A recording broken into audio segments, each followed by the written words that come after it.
Real estate in Tel Aviv, Jerusalem and Israel as a whole is amongst the highest priced in the world, higher than London, higher than New York, Tokyo. It needs to be that way to increase yield and rate of return, keep people investing. It is the pyramid scheme, the Ponzi scheme in the world today. New sites and new markets must be found, and they are at the cost of the genocide of the Palestinian people. Jerusalem is, of course, the prize. Harass and impinge upon Jerusalem. Intimidate and redraw the boundaries with huge walls. Come to agreements with international witnesses and then renege on them. A peace treaty was supposed to connect Gaza and the West Bank. A corridor, which then could only be a tunnel, which the tunnel was then withdrawn also by the Israeli army and police force. The army and police force coordinate with the settlers, and the settlers are rewarded with their leaders getting positions in parliament and the most favourable terms on projects. Incentivised. Settlements are heavily incentivised. givr is a not-for-profit fund that's largely from American donations, with the main settlement builder on its board of directors. Eventually, all settlements are illegal, but eventually they become recognised by their own government, and they grow and impinge. In my complete ignorant first world naivety, I always think that the rich Jewish people buy the poor Arab farmers' land from them. Nothing could be further from the truth.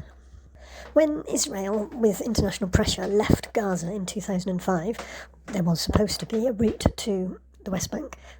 There was supposed to be autonomy. The borders, by land and sea, weren't supposed to be blockaded. Israel did forcibly remove a number of its residents that didn't want to leave and wanted to take their chances in their beachfront villas, trusting that the Palestinians would be reasonable, the people that they lived with day to day.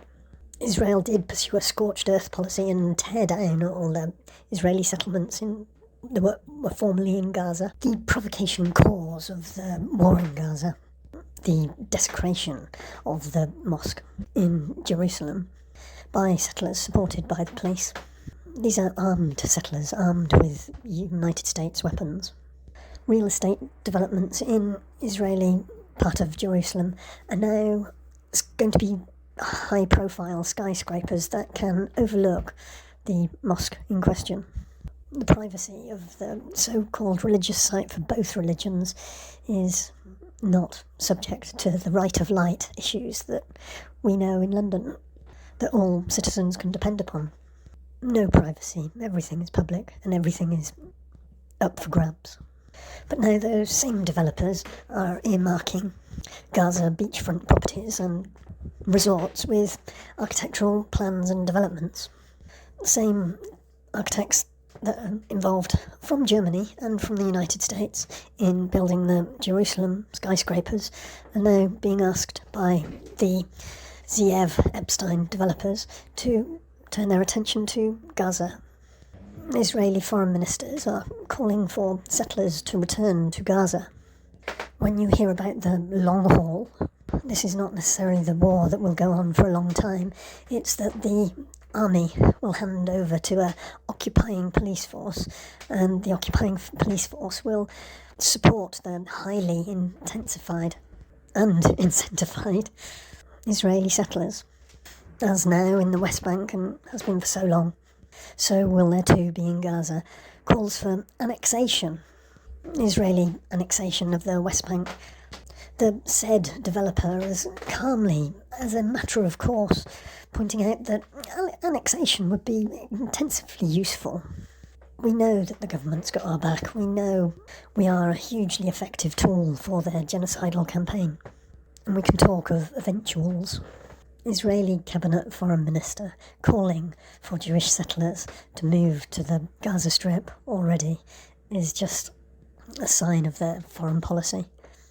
David Cameron in the British Parliament, Foreign Secretary, has an Israeli advisor that he visits, an old man, that manages expectations. There's 1 million Israeli settlers in the West Bank, and all but 200,000 of those so far have had their settlements recognised, their properties recognised by the Israeli government, the occupying forces, if you like.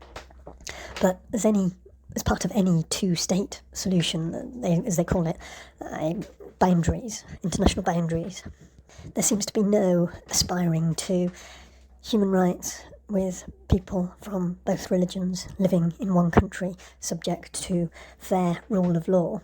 And this seems an impossible aspiration. Suggesting most of the 1 million keep their properties but it becomes an Arab country seems quarrelsome.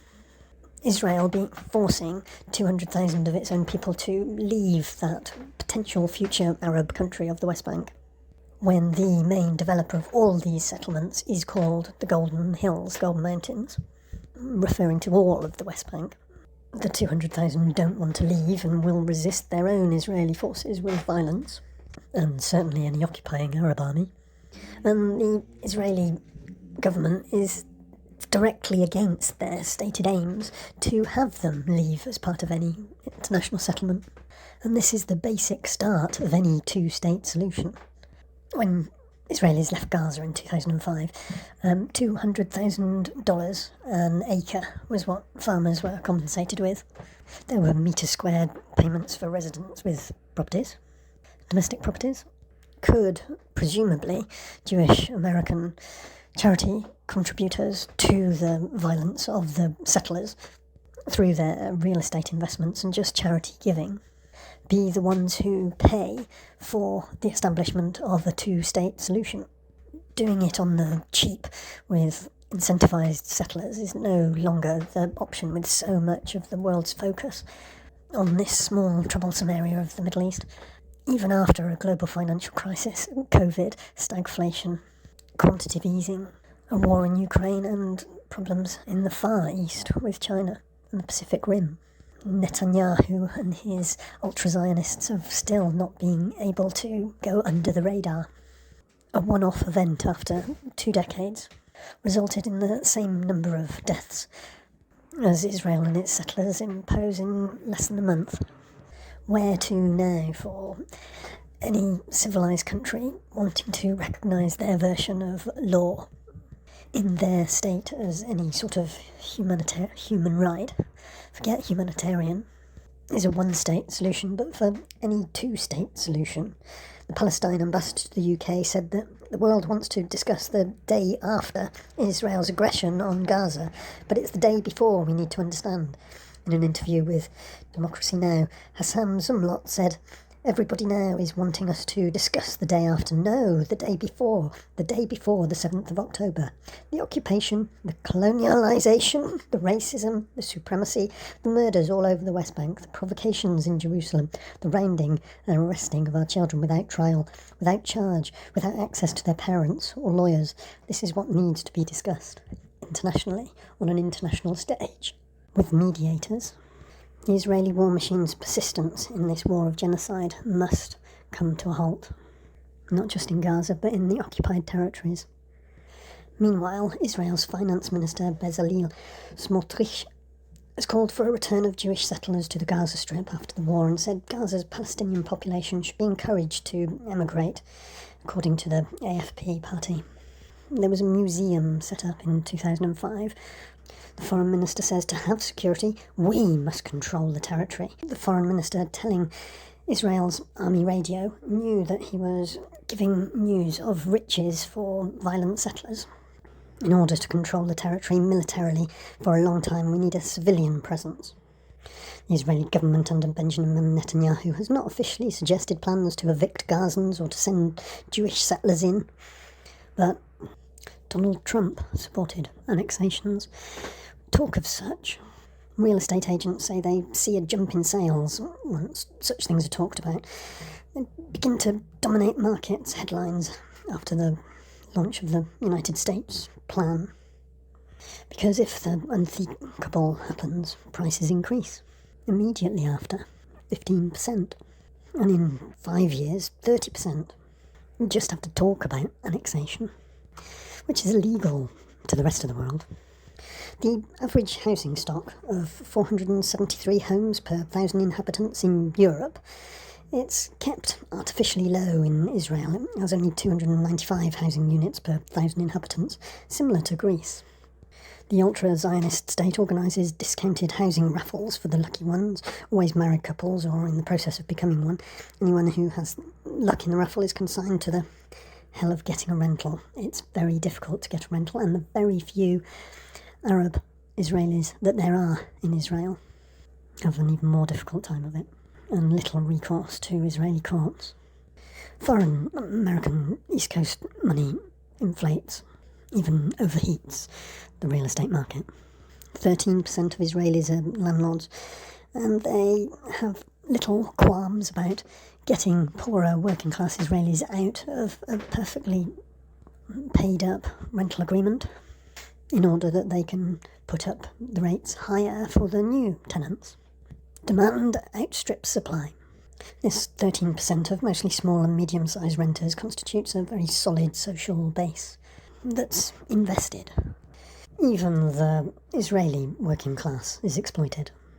An absence of public housing schemes has meant a 200% increase of property prices since 2007. In your safe European home, your safe American home, your loans and mortgages are funded by this genocide in Israel, by reinvesting your money and your savings. Tech 1 is a German Berlin-based architect working in Jerusalem. Behind ethnic cleansing of Palestinians, there's big business hiding, rubbing its hands together about the bloody displacement. While Gazans were only allowed to export 10% of what they were supposed to by international treaty. But in the West Bank, Israeli settlers have crushed and stolen the Palestinian water supplies and profited by their agriculture, outputs and exports. We have seen the barbarism of ultra-Zionist settlers that's only been comparable to what was seen in Germany in the 1930s, but now with blatant barbarist war as the tool, it's much more like what Poland experienced under the German occupation. This is when you hear the phrase Gush Katif. Settler security squad leaders even want their own government to reverse international treaties and pay reinstatement of what was there 20 years ago. If you were ever to state a reasonable middle ground, there would be an extremist to push the unthinkable in order to move that middle ground into their favour. Palestinians in the West Bank with large farms, they live humble lives. They don't just have stones thrown at them.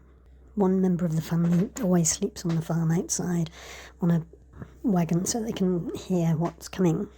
The wild pigs let loose to eat all their crops is nothing.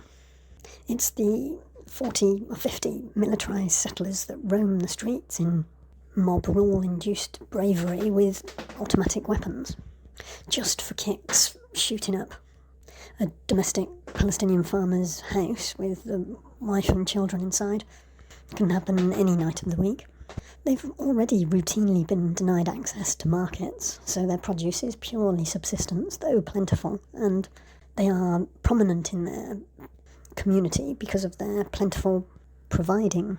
Not only does the gunfire kill people in the house, it also kills people that come to ask what's going on when they try to bury these people. The daytime police roadblocks redirect the funeral procession to an easy ambush site where coordinated Israeli settlers easily have the upper hand, and more deaths are inflicted on that funeral procession. Ben Gvir's government department have given out thousands of weapons to Israeli settlers. Israel often lets settlers take the blame. They're often quite happy, with pride, take the blame when it's Israeli police force or Israeli military that does the killing of random people in olive groves while they're farming. Even Dua Lipa has a carefully worded statement not releasing her video, very much sitting on the fence and seeing both sides without naivety. Could Dua Lipa be an arbitrator the same as Bob Marley During Jamaica's 1970s politics killings, please end 50 years of relentless land grab and dispossession and abuse of human rights. Please stop using water as a weapon of war. Please stop using water as a weapon of genocide.